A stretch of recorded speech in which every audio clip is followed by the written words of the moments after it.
भगवंत गुरु चतुर नाम वपु एक, इनके पद वंदन किए नासै विघ्न कने। मंगल आदि विचारि रहे वस्तु न और अनूप, हरिजन को यस गावते हरिजन मंगल रूप। संतन मिल निर्णय कियो मति श्रुति पुराण इतिहास, बजवे को दोई सुगर के हरि के हरिदास। श्री अग्रदेव आज्ञा दई हरि भक्तन यश गाव, भव सागर के तरन को नाहिन और उपाव। बार बार वंदन करुणा भावे, काढ़ोगा भावेद को श्री भक्त मान रस देन। हरिजु आय विराजिए कथा सुनो इतिहास, तुम श्रोता भक्त माल के तव पद रजमास। तुम पाछे जोर हूँ श्रोता है रस खान, इनके सकल मनोरथ पुरवहु श्री भगवान। भक्त भक्ति भगवंत गुरु चतुर नाम वपु एक, इनके पद वंदन की नासै विघ्न अनेक। वांछा कल्पतरुभ्यश्च कृपा सिन्धुभ्य एव च, पतितानां पावनेभ्यो वैष्णवेभ्यो नमो नमः। श्री भक्तमाल महाराज की जय। जय श्री राधे श्याम।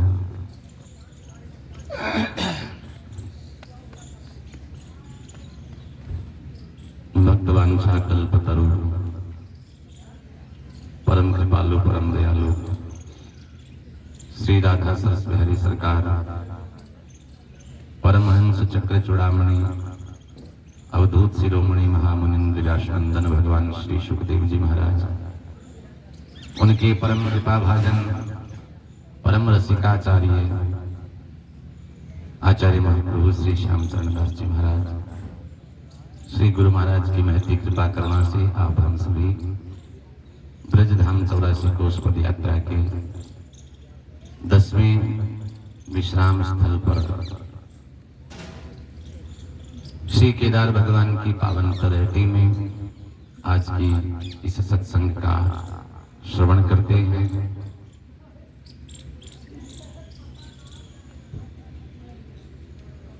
कल के भक्त चरित्र में हमने करौली के कारेखा का चरित्र सुना था। मदन मोहन जी के परम भक्त कालेखा आज हम स्मरण करते हैं श्री सुखराम दास जी महाराज, जिन्हें श्री कृष्ण मूर्ति सुखराम दास बाबा जी कहते हैं। राजस्थान के वैष्णव संतों में प्रमुखता से इनकी गणना होती है। ये जितने भी हम संत चरित्र कम या अधिक सुन रहे हैं, ये चरित्र ही भक्ति का अंकुरण करने वाले हैं। हृदय में भक्ति का पौधा विकसित करने में, पुष्पित पल्लवित करने में संत चरित्रों की ही भूमिका है। इन्हीं से हम सीखते हैं। श्री सुखराम दास जी महाराज नागौर जिले में एक मिठड़ी गांव है, एक तो लाडनू में ही है, एक और है आगे जिसको नावा मिठड़ी कहते हैं। इनका जन्म संवत 1970 आषाढ़ शुक्ल 10वीं के दिन रावणा राजपूत कुल में श्री नंद जी की धर्म पत्नी लक्ष्मी देवी के गर्भ से इसी मिठड़ी गांव में हुआ था। और माता पिता ने इनका सुख जी नाम रखा था। सब लोग इन्हें सुख जी कहते हैं। जब इनका जन्म हुआ घर में खुशी की लहर दौड़ी, लेकिन अभी कोई ज्यादा समय नहीं बीता था। एक दिन अचानक ही दुख की काली मां घर में छा गई। उस समय इनकी अवस्था 4 वर्ष की थी, सुख जी की। अभी एक दिन जब वे उसी अपनी उम्र के बालकों में ही खेल रहे थे, तो एक बालक ने उनकी जूती किसी नाले में फेंक दी थी। और उसको निकालने के लिए जैसे ही उन्होंने नाले में हाथ डाला तो उनके बाईं हाथ की जो कनिष्ठा सबसे छोटी वाली उंगली है, उस उंगली में एक भयंकर विषधर सर्प ने डंक लगा दिया। सर्प ने काटा। जब मां को पता चला तो माता का वात्सल्यपूर्ण हृदय है, वो उंगली मां ने मुंह में लेकर के चूसना शुरू कर दिया, मानो जहर उतर जाएगा। लेकिन विष का असर होते हुए देर नहीं लगी और अब मां बेटा दोनों ही मूर्छित हो गए। मां को तो कुछ ही देर में होश आ गया, लेकिन बेटे का शरीर पीला पड़ गया था। जीवन की अब कोई आशा दिख नहीं रही थी। ऐसा देख करके मां ने अपने बेटे को श्री लक्ष्मण दास जी महाराज के चरणों में डाल दिया। इसी मीठड़ी में लक्ष्मण दास जी महाराज विराजते हैं।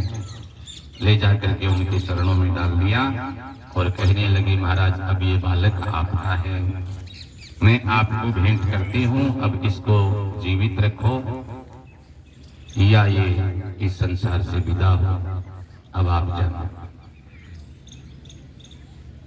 लक्ष्मण दास जी ने बालक सुख जी को, उनके स्थान में श्री हनुमान जी का श्री विग्रह था, तो हनुमान जी के सामने ले जाकर के डाल दिया और हनुमान जी से प्रार्थना करी, महाराज आप इसको जीवन दान प्रदान करो। तो लक्ष्मण दास जी के आशीर्वाद से, हनुमान जी की कृपा से वे स्वस्थ हो गए और ज्यों स्वस्थ हुए उस छोटी उम्र में ही लक्ष्मण दास जी महाराज ने सुख जी को दीक्षा प्रदान कर दी, विरक्त वेश दे दिया और नामकरण किया सुखराम दास। तो अब ये छोटी उम्र में ही विरक्त बाबा जी हो गए, वैष्णव दीक्षा ले ली, सुखराम दास जी इनका नाम हुआ। सुखराम दास जी की भाग्य की सब लोग सराहना करते हैं। भाग्य की सराहना इसलिए कि देखो छोटा सा बालक है और बाल्यकाल में जब इसके खेलने कूदने की अवस्था है, उस अवस्था में इसने वैराग्य धारण कर लिया है। लोग बूढ़े हो जाएं फिर भी संसार नहीं छूटता, और छूट भी जाता है, लंबा जीवन उनको मिल भी जाता है, तो बिना गुरु के निकल जाता है। सदगुरु के चरणों की प्राप्ति उनको जीवन पर्यंत होती नहीं है, इसलिए इनके भाग्य की सराहना समाज कर रहा है। सुखराम दास जी पर भगवान ने इस सर्पदंश के बहाने से कृपा करी है कि उनका संसार बाल्यकाल में ही छुटा दिया और सिद्ध गुरु की लक्ष्मण दास जी महाराज की प्राप्ति इनको हो गई। तो प्रारंभ से ही 4 साल मां के पास रहे थे, फिर मां तो गुरु जी के पास छोड़ गई। तो अब प्रारंभ से ही जब से समझने लगे तब से ये अपने गुरु स्थान के भक्तिमय माहौल को ही देख रहे थे। भाती मंदिर मीचड़ी में आज भी है, बड़ा विशाल स्थान है। उस मंदिर का वातावरण, साधुओं का संग इनको मिला और भक्ति के प्रबल संस्कार तो वे पहले से ही लेकर के जन्मे थे, नहीं तो इतनी बड़ी उपलब्धि होती नहीं है। मंगला आरती से लेकर के शयन आरती तक ठाकुर जी के सभी सेवा के जितने भी अष्टयाम के कार्यक्रम होते हैं, सब में वे रुचि से भाग लेते थे। और लक्ष्मण दास जी महाराज खाली समय में उनको पास में बैठा करके भक्तों की, भगवान की कथा सुनाते थे, भगवान की लीलाओं की चर्चा करते थे, ध्रुव प्रहलाद आदि की कहानियां सुनाते थे। देखो ध्रुव जी ने भी तुम्हारी तरह बाल्यकाल में अपने विमाता के मर्म भेदी शब्दों से आहत होकर के घर छोड़ करके साधन किया, इससे उनको भगवत कृपा प्राप्त होगी छोटी अवस्था में। जिन बूढ़े माता पिता को घर से उस समय निकलने की आवश्यकता थी, उस समय उत्तान पाद तो बैठा ही रहा, यहाँ तक कि अपने बेटे को रोक भी नहीं सका। उस समय ध्रुव ने कुछ भी परवाह किए बिना जंगल में जाकर तप किया, नारायण की प्राप्ति करी। प्रहलाद को देखो, अपने ही परिवार वालों के द्वारा भजन में कितनी रुकावट डाली गई, फिर भी उन्होंने हिम्मत नहीं हारी। तो बाल कृष्ण की कभी कभी मधुर लीलाएं सुनाते थे और कृष्ण लीला सुनते सुनते एकदम से ये तन्मय हो जाते थे।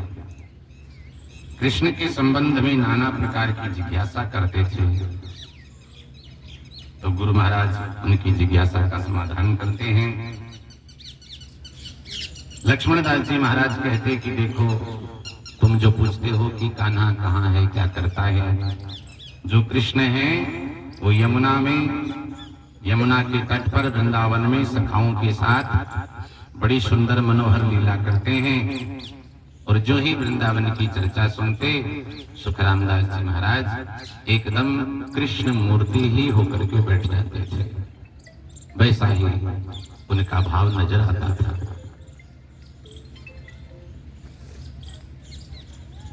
कृष्ण कथा सुनते सुनते उनके शुद्ध अंतःकरण में कृष्ण ऐसे छा गए कि हर समय उन्हीं का ध्यान रहने लगा। लक्ष्मण दास जी महाराज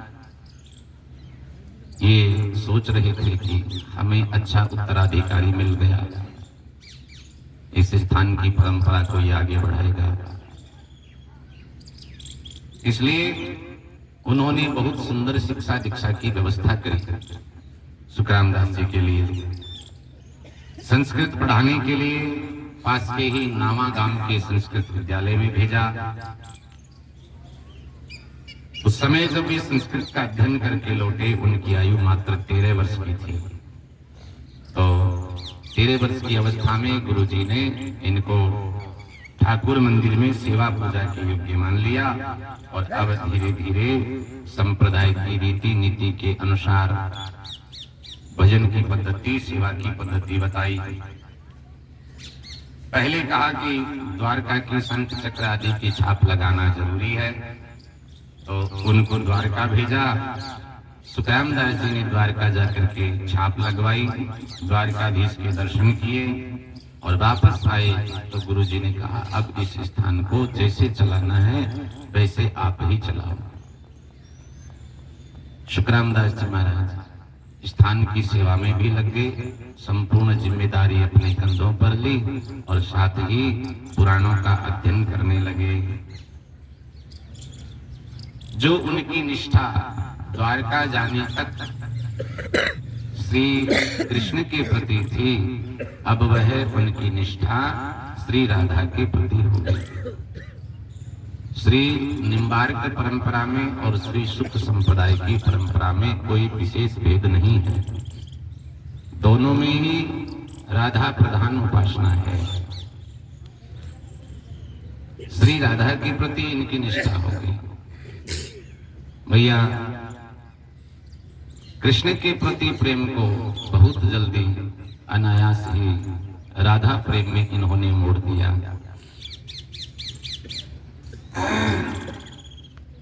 जो उनकी गीता में विशेष निष्ठा थी, तो राधा रानी का एक सुंदर चित्रपट सेवा रखते थे, उसके सामने गीता पाठ करते थे। एक दिन पाठ करते समय उन्हें ऐसा अनुभव हुआ कि अचानक वातावरण किसी दिव्य शक्ति से मानो भर गया है, सजीव हो उठा है और एक मधुर कंठ से आवाज सुनाई पड़ी, कृष्ण रुक्मणी भज, कृष्ण सत्यभामा भज। रुक्मणी और सत्यभामा तो ब्रज में तो है नहीं, द्वारका में है। द्वारका में भगवान ने 100 साल लीला करी, ब्रज में तो 11 साल करी। ब्रज के गांवों में 14 साल मथुरा में रहे। तो 125 वर्ष के लीला काल में भगवान का प्रगट लीला काल है, वैसे तो नित्य लीला है।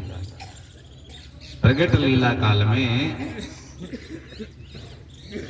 सबसे कम समय यहाँ ब्रज में लीला करी है, और इसकी प्रधानता को देखते हुए सब लोग ब्रज यात्रा करते हैं, इसका रसास्वादन करते हैं। जब आवाज आई कृष्ण रुक्मिणी भज, कृष्ण सत्यभामा भज, ये तो भगवान की अष्टपट रानियों के नाम है।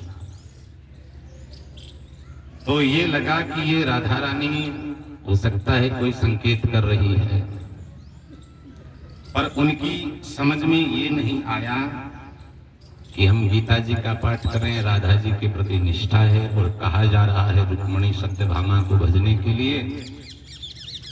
चलो देखा जाएगा, जो भी इशारा है, अभी तो समझ में आता नहीं। कुछ दिन बाद में वृंदावन गए तो उस समय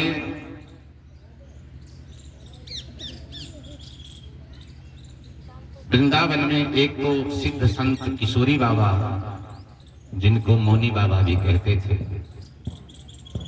उनके पास जाकर के उन्होंने इस इशारे का रहस्य पूछा। तो उन्होंने कहा, किशोरी बाबा ने, कि महाराज इसका अर्थ तो सीधा साधारण सा है। अर्थ ये है कि गीता है तो भगवान कृष्ण की वाणी, पर ऐश्वर्य प्रधान द्वारिकाधीश की वाणी है। इसलिए रुक्मिणी और सत्यभामा को प्रिय हो सकती है, पर ब्रज, वृंदावन और यहाँ का वातावरण ऐश्वर्य प्रधान नहीं है। यहाँ ब्रज में कुछ भी ऐश्वर्य ठाकुर जी ने नहीं दिखाया। जैसा जल के अंदर सुंदर महल का निर्माण जिसको द्वारिका कहा गया, ऐसा नंदगांव गोकुल में, बरसाना, वृंदावन में कहीं नहीं बनाया। वहीं बस छकड़ों में अपने कबीले के साथ नंद बाबा उठाऊ डेरे लेकर के चलते रहे। यहाँ ऐश्वर्य बिल्कुल भी नहीं। तो इस ब्रज को माधुर्य प्रदेश कहते हैं। द्वारका ऐश्वर्य प्रदेश है, ब्रज माधुर्य प्रदेश है। तो गीता जी का पाठ करने वाले ऐश्वर्य प्रधान द्वारकाधीश की वाणी है, और ब्रज के राधा कृष्ण का स्वरूप है। यहाँ ऐश्वर्य बिल्कुल भी नहीं है। कहाँ ऐश्वर्य है? सखाओं के साथ छीना झपटी हो रही है, जूठा खाया जा रहा है। भगवान को घोड़ा बना करके उनके ऊपर मधुमंगल आदि सखा सीढ़ी बना करके चढ़ करके दही की मटकियां उतार के फोड़ डाल रहे हैं। कुछ भी ऐश्वर्य नहीं है, ये माधुर्य की लीला है। तो उन्हें गीता सुनाने से रसाभास होता है, उन्हें श्रीमद् भागवत ग्रंथों की मधुर कथा ही रुचिकर है। तब से सुखरामदास जी ने राधा रानी जी को गीता जी का पाठ बंद करके भागवत जी का पाठ सुनाना शुरू कर दिया। संवत 1996 में सुखरामदास जी ने गुरुजी से आज्ञा लेकर के कुछ भक्तों को साथ लेकर वृंदावन से होते हुए 4 धामों की यात्रा करी, और अगले साल 84 कोस के ब्रजमंडल की परिक्रमा करी। तो उस यात्रा के दौरान एक अलौकिक घटना घटी। एक दिन संध्या के समय एक स्थान पर छोटी सी मंडली थी यात्रा की, और वह रास्ता भूल गई। 6-7 वर्ष का एक बालक आया और कहने लगा, बाबा तुम्हारी यात्रा गलत रास्ते पे जा रही है, इतको ना जा करके इतको चले जाओ। ऐसा कह करके और बालक तो अंतर्धान हो गया। और यात्रा जब वृंदावन पहुंची तब सुखरामदास जी महाराज की भेंट हुई राधा वल्लभ संप्रदाय के श्री गोवर्धन दास जी से। गोवर्धन दास जी महाराज उस समय अपना पाठ कर रहे थे राधा वल्लभ अष्टयाम का। तो उन्होंने पूछा महाराज ने कि आप क्या पाठ कर रहे हो? गोवर्धन दास जी बोले, हम राधा वल्लभ अष्टयाम पढ़ रहे हैं। सुखराम दास जी बोले, महाराज हमें भी इसका लोभ हो गया है, जो पाठ आप कर रहे हो वही हमें भी करना है। ये ग्रंथ आप मुझे दे दें, बताइए इसकी कीमत क्या है, आप जो भी मांगो मैं वह इसका न्योछावर दे दूंगा। तो गोवर्धन दास जी ने ग्रंथ देते हुए कहा कि इस ग्रंथ की जो कीमत होनी चाहिए वह कीमत मुझे मिल गई, इसका अभिष्ट मूल्य जो था वो मुझे मिल गया है, आप इसको ले जाओ। ग्रंथ का मूल्य तो 4 आना लिखा था, आने चलते थे। सुखराम दास जी ने बहुत मना करने पर भी उस समय 10 रुपए उनको भेंट किया और इस ग्रंथ से सुखराम दास जी बहुत प्रभावित हुए। उनकी उपासना को एक नई दिशा प्राप्त हुई। राधा रानी के अब वे अनन्य भक्त हो गए और अपने आप में राधा रानी की सखी भावना करके और सखी भाव से ही रसमयी उपासना करते थे, रसिकों का नित्य संग करते थे और सभी संप्रदायों की जो रसिक वाणियां हैं उनका नित्य पाठ करते थे। श्री राधा रानी के अनन्य उपासकों को रसिकों का संग करने की ही संतों ने आज्ञा प्रदान करी है। एक बार हित 84 का पाठ करते समय उन्हीं श्री हित हरिवंश महाप्रभु ने दर्शन दिए। तब से उन्हें राधा सुधा निधि पढ़ने का लोभ हो गया। ऐसे ही राधा वल्लभ संप्रदाय के ही श्री सेवक जी महाराज की वाणी, उसके सेवक जी महाराज के दर्शन हुए तो सेवक जी महाराज की वाणी उनके दर्शन होने के बाद बहुत समझ में आने लगी। कई वाणियां अपने आप पढ़ने से कठिन लगती है, भावार्थ नहीं समझ में आता है, लेकिन पाठ का लोभ होता है तो धीरे धीरे स्वयं वाणी महाराज की ही कृपा होती है और वाणी की कृपा से, ग्रंथ की कृपा से ही भावार्थ बाद में अपने आप समझ में आने लगता है। क्योंकि वाणी कोई पुस्तक नहीं होती है, वाणी स्वयं आचार्य का रूप होती है। जिस संत की जो वाणी है वो वाणी उसी संत का स्वरूप है। एक बार प्रातः जब वे भजन में बैठे थे तो महावाणी के अंदर कीर्तन आता है युगल मंत्र का, जो हम थोड़ा बहुत करते हैं, राधे कृष्ण कृष्ण कृष्ण राधे राधे, राधे श्याम श्याम श्याम राधे राधे। तो उन्होंने समझ लिया कि अब श्री हरिव्यास देवाचार्य जी की कृपा हो गई है, उन्हीं का ग्रंथ है महावाणी। आगे जब ब्रज यात्रा उनकी पूरी हुई उसके अगले साल इनकी माताजी ने शरीर छोड़ दिया। वैसे मां के प्रति उनकी बड़ी अटूट श्रद्धा थी कि मेरी मां ने मुझे गुरु महाराज को अर्पण किया था।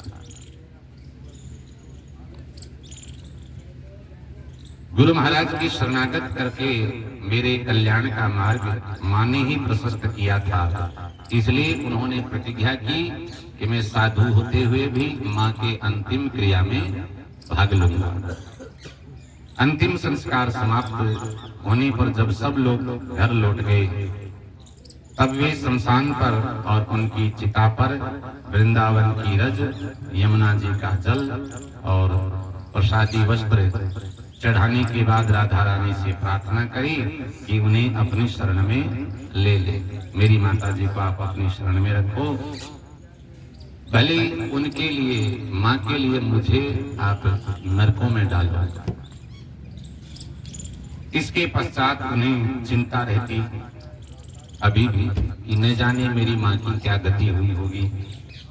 तो कहते हैं कि वात्सल्यमयी माँ ने 6 दिन बाद उनको दर्शन देते हुए कहा कि मुझे यमुना जी की पान दान की सेवा प्राप्त हो गई है। तो इस प्रकार उनकी माता जी नित्य निकुंज में श्री प्रिया प्रीतम की नित्य लीला में सम्मिलित हो गई। भादी मंदिर में राधा कृष्ण के छोटे विग्रह थे, उनकी सेवा करके सुखराम दास जी का जी नहीं भरता था। छोटा स्वरूप था, इसलिए वृंदावन से वे बड़ा विग्रह ले गए और उसकी मंदिर में प्रतिष्ठा कराई। मीठड़ी के निकट पहाड़ के ऊपर कुंड नामक स्थान पर एक मंदिर था, उसमें केवल श्री कृष्ण का विग्रह था। तो उस मंदिर के लिए भी वे जयपुर से राधा जी की श्री मूर्ति ले गए। उसे देख करके लक्ष्मण दास जी ने कहा कि राधा रानी तो नित्य निकुंज में, निवृत्त निकुंज में रहती है और आप राधा रानी को पहाड़ पर बिठाओगे, ये ठीक नहीं है। तब सुखराम दास जी बोले कि गुरु महाराज यदि आपने कहा है तो राधा रानी अब महल में ही विराजमान होंगी। बहुत जल्दी राधा रानी के लिए महल का निर्माण कराया और खुद प्रतिष्ठा करके उनकी सेवा में लगे। संवत 2007 में लक्ष्मण दास जी महाराज सुखराम दास जी के गुरुजी धाम पधार गए, तो उनकी आज्ञा के अनुसार सुखराम दास जी स्थान के महंत हुए।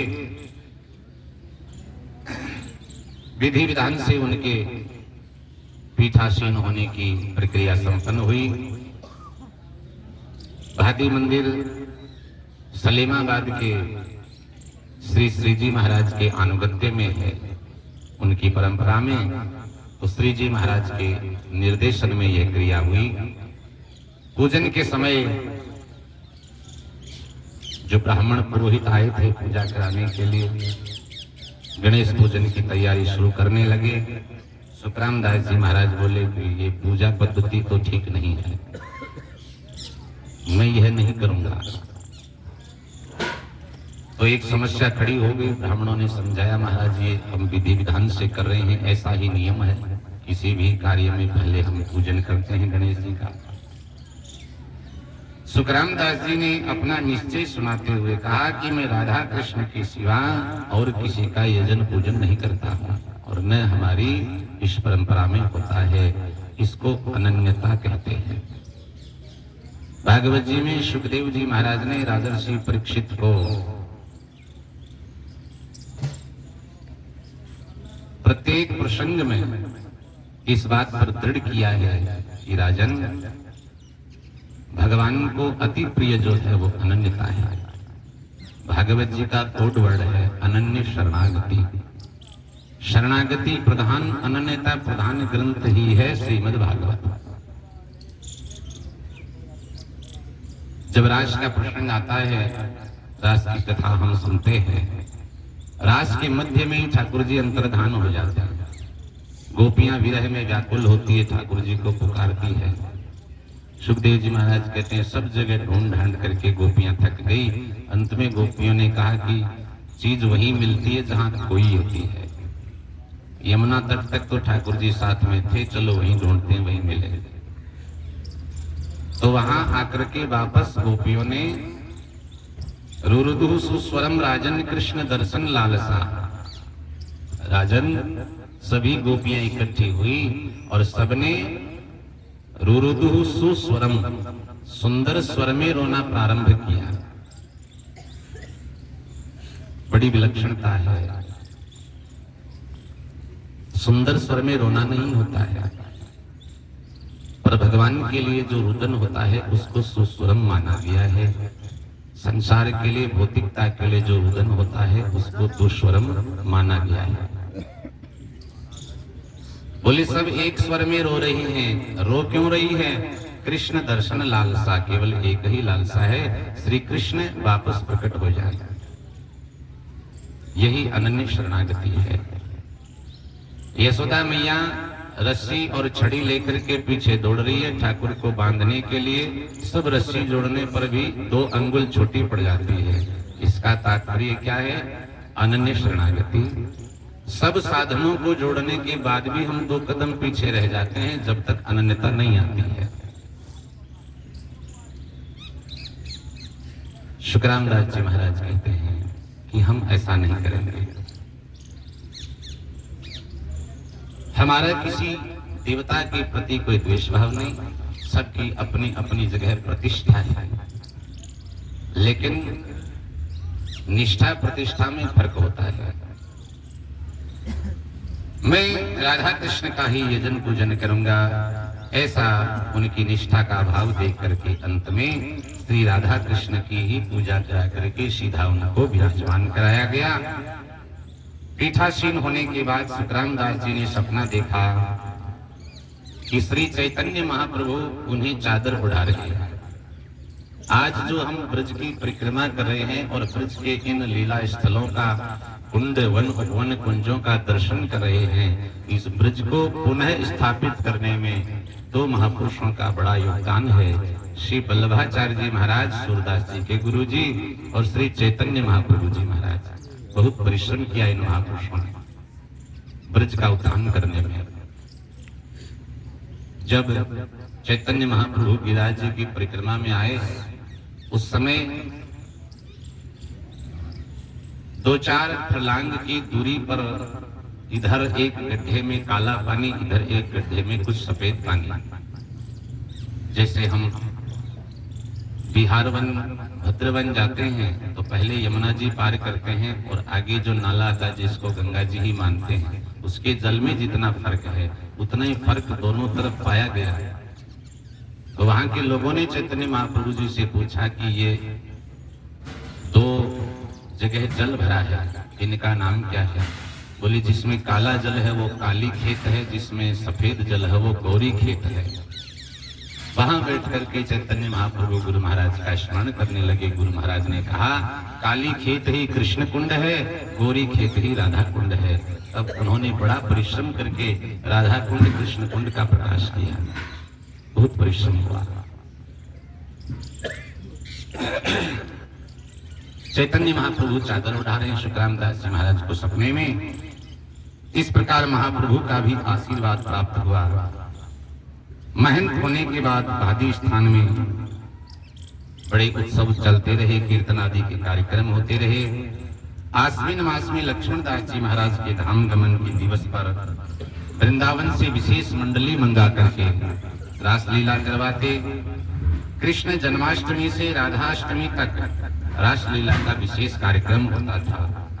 श्री रूप सनातन जी, नागा जी आदि भक्तों के चरित्र से संबंधित लीलाएं होती थी। इन्हीं लीलाओं का अनुकरण होता था।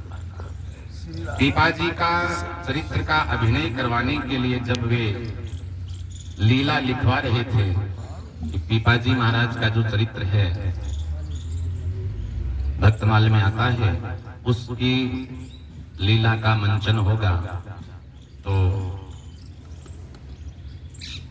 उन्होंने स्वप्न में आकर के कहा पीपा जी महाराज ने कि यह निषेध है कलयुग में, जो कलयुगी जीव हैं इस लीला को देखने के अधिकारी नहीं है। कृष्ण मूर्ति नाम से अब वे कविता करने लगे। तो कविता करने लगे, नाम के साथ में कृष्ण मूर्ति शब्द जुड़ गया। बड़े निष्प्रिय उदार प्रवृत्ति के संत थे, संचय में विश्वास नहीं करते थे। भादी मंदिर की गद्दी पर बैठते ही जो संचित धन था सब उत्सवों में दीन दुखियों साधु संतों की सेवा में व्यय कर दिया। अक्सर वृंदावन जाते थे, तब तटिया स्थान के महंत श्री राधाकृष्ण दास जी महाराज से जिनका घनिष्ठ संबंध था, वृंदावन की परिक्रमा में ही तटिया स्थान आता है। अगर वर्तमान में देखें तो वृंदावन के वृंदावनी पद्धति के कुछ प्रतीक अगर प्राकृतिक रूप में कहीं देखने हो तो कुछ तटिया स्थान में दिखते हैं। बाकी तो ऐश्वर्य बहुत बढ़ रहा है सब स्थानों का। उनके पास वे जाकर के ठहरते थे। ब्रजवासी साधु महात्माओं की सेवा करते। जैसे ही वे वृंदावन पहुंचते, ब्रज के साधु संतों भक्तों में आनंद की लहर दौड़ जाती थी और जो जैसे मांगता उसको वैसा ही भेंट करते थे। राधा वल्लभ संप्रदाय के गोस्वामी श्री रूपलाल जी अधिकारी, गोस्वामी सुकुमार लाल जी, निम्बार्क संप्रदाय के प्रिया शरण दास जी बड़े अच्छे भजनानंदी महात्मा हुए, बड़े विरक्त थे। घोड़ेश्वर संप्रदाय के बाबा गौरांग दास जी इन महात्माओं का संग करते थे। वृंदावन जाते समय जयपुर में अपने गुरुद्वारे में सरस निकुंज में भी ठहरते थे, उत्सवों में शामिल होते थे। और वर्तमान सरस निकुंज महाराज जी उस समय विराजमान थे। इनको भी करीब 66-67 वर्ष स्थान पर हो गए। तो उस समय यही महाराज जी उनमें बड़ी श्रद्धा रखते थे। प्रभु की बड़ी अगम्य लीला है, वैसे ही भक्तों की भी अगम्य लीला है। सुखराम दास जी के पैर में जहरीला फोड़ा हो गया। उस अवस्था में भी उन्हें निश्चिंत और निर्विकार देखा लोगों ने। कहने लगे, महाराज आपके चरण का इतना विकृत श्रृंगार हो गया है, फिर भी आपको कुछ भी चिंता नहीं।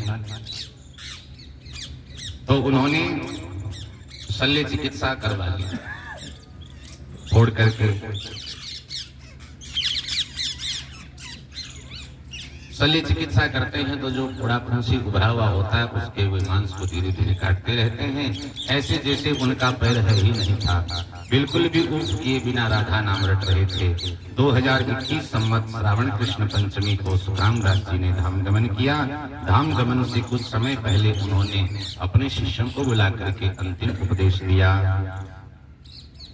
शिष्यों को कहने लगे कि मैं बहुत भटका, सभी तीर्थों में मैं गया, द्वारिका तक भी, और अनेक मैंने साधुओं का संग किया है, लेकिन अंत में मैं यही निर्णय पर पहुंचा कि श्री राधा जी की सखी भावना सर्वश्रेष्ठ है और वृंदावन धाम सर्वश्रेष्ठ है, रसिकों का संग सर्वश्रेष्ठ संग है।